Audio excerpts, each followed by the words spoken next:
이 있겠습니다.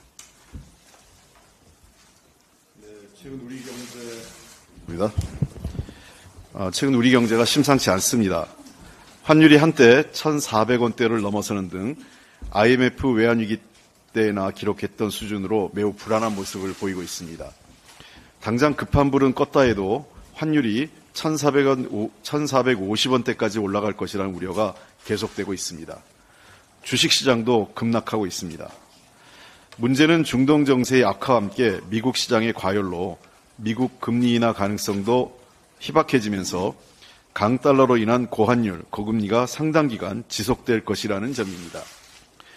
IMF가 각국 중앙은행들의 금리 인하를 서둘러서 안 된다고 공고하고 있는 것도 세계적인 고금리 기조가 계속될 것임을 보여주고 있습니다.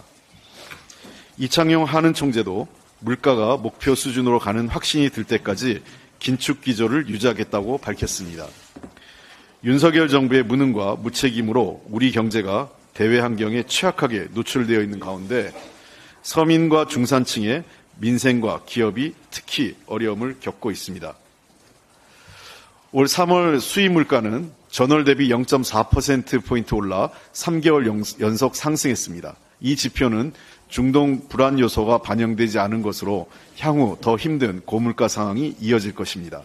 이로 인해 우리 기업은 원가 등 생산 비용 상승 압력으로 수출 경쟁력이 떨어지고 내수 부진으로 실적이 약화되면서 설비 투자와 연구개발 여력까지 떨어지는 등 장기적 전망까지 악화될 수 있다는 우려가 커지고 있습니다. 아울러 고물가가 장기화로 서민과 중산층의 생활 부담과 취약계층의 어려움도 가중되고 있습니다. 우리 기업이 외화로 빚을 낸 대외 채무도 급증해 고환율에 따른 이자 비용 부담까지 커지고 있습니다. 현재 우리 기업의 대외 채무는 2023년 말 기준 역대 최대인 225조에 달하고 있습니다. 지금이 바로 정부가 가장 필요한 때입니다. 정작 국민과 기업이 가장 필요할 때 윤석열 정부는 보이지 않습니다.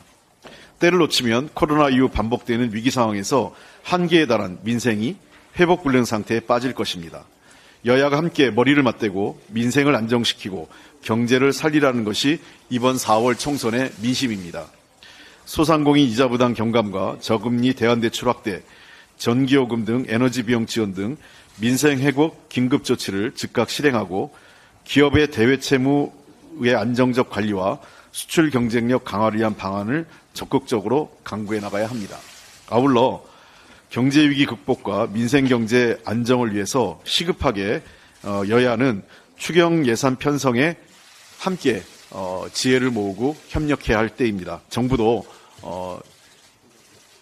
긴축이라는 비현실적인 목표에 집중하면서 재정도 악화되고 경제도 더 나빠지는 이런 악순환의 굴레에 들어와서 안 됩니다. 적극적인 재정 확대 정책을 통해서 경제도 살리고 도리어 우리 경제가 살아난다면 정부가 그렇게 강조하고 있는 재정 건전성도 좋아질 수 있다.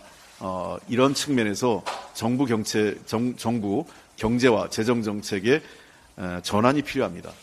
낡은 낙수 효과에만 매달리지 말고 보다 이 경제 정책에 적극성을 갖고 임해야 될 때입니다. 정부는 이러한 일에 대해서 국회와 함께 지혜를 모아서 추경 편성에도 적극적인 의지를 보였으면 좋겠습니다.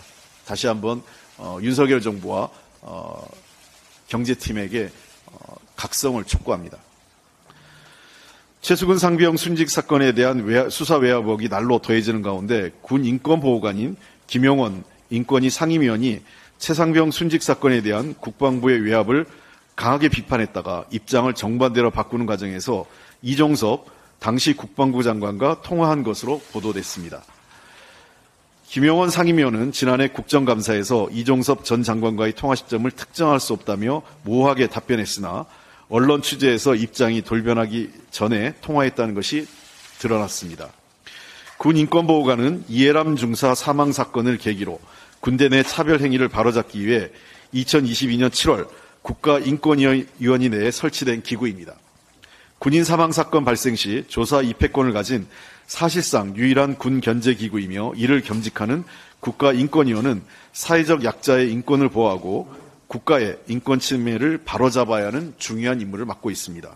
그럼에도 독립적인 업무를 수행해야 하는 군 인권보호관조차 장관과의 통화 이후 수사 외압과 진실 은폐 동조자로 연루됐다는 의혹은 매우 개탄스러운 일로 이것 역시 수사와 조사 대상이 돼야 합니다. 김 의원은 인권위 업무를 파행시켜 인권위를 사실상 무력화하는 데 앞장서온 인사이기도 합니다. 지난해 8월에는 박정훈 대령에 대한 김국 구제를 다루기 위해 소집된 상임위원회를 무산시키고 자신이 위원장인 군인권보호위를 열어 이를 기각하기도 했습니다.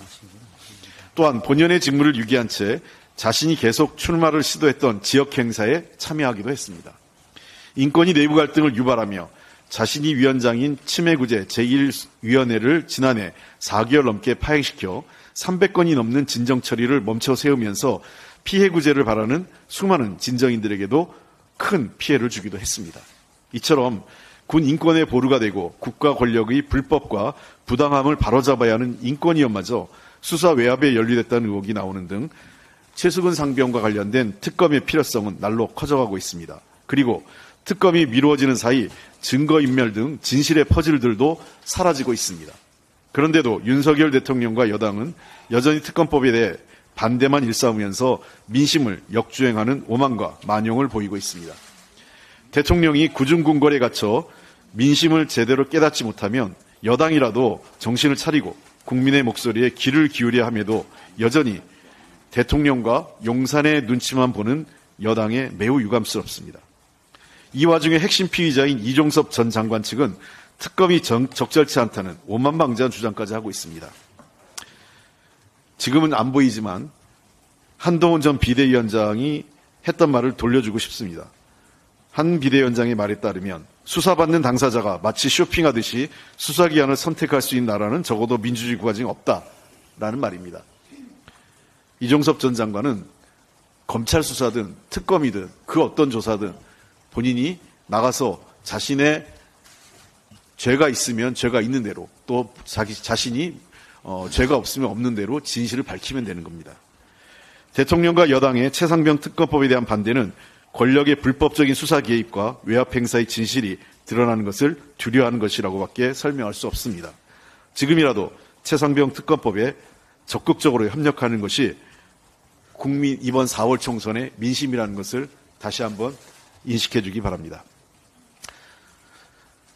이화영 전 경기도 부지사가 수원지검에서 술과 음식을 먹으며 진술 조작을 강요받았다고 밝힌 가운데 검찰이 사실을 밝히기는커녕 일방적 주장으로 일관하고 있어 국민적 의혹이 더 커지고 있습니다. 지난 4일 이 전 부지사의 문제제기 이후 수원지검은 3차례나 기자들에게 문자를 보내 명백한 허위라고 주장했으나 CCTV를 포함해서 관련 기록 등 객관적인 증거는 내놓지 않고 있습니다. 이미 수원지검은 진술 강요, 회유의 일방 당사자로 정당성을 상실했기 때문에 어떤 주장을 해도 국민적 신뢰를 받을 수 없습니다. 제기된 문제에 대해 확실한 객관적 증거를 통해 진상을 규명하면 되는 일입니다. 교도행정의 최고 책임자인 법무부 장관과 이번 수원지검의 주의 책임을 맡고 있는 이원석 검찰총장은 당장 그 관련자들에 대한 감찰에 착수해서 국민적 의혹을 해소해야 합니다.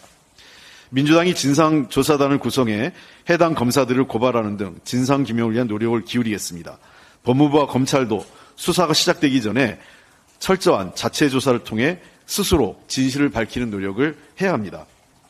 야당 대표에 대한 허위 진술을 강요해 사법 질서를 농락하고 수사권을 정치 보복의 수단으로 전락시켰다는 사안의 중대성에 비춰봤을 때도 지체 없는 진상조사와 철저한 사실규명이 필요합니다.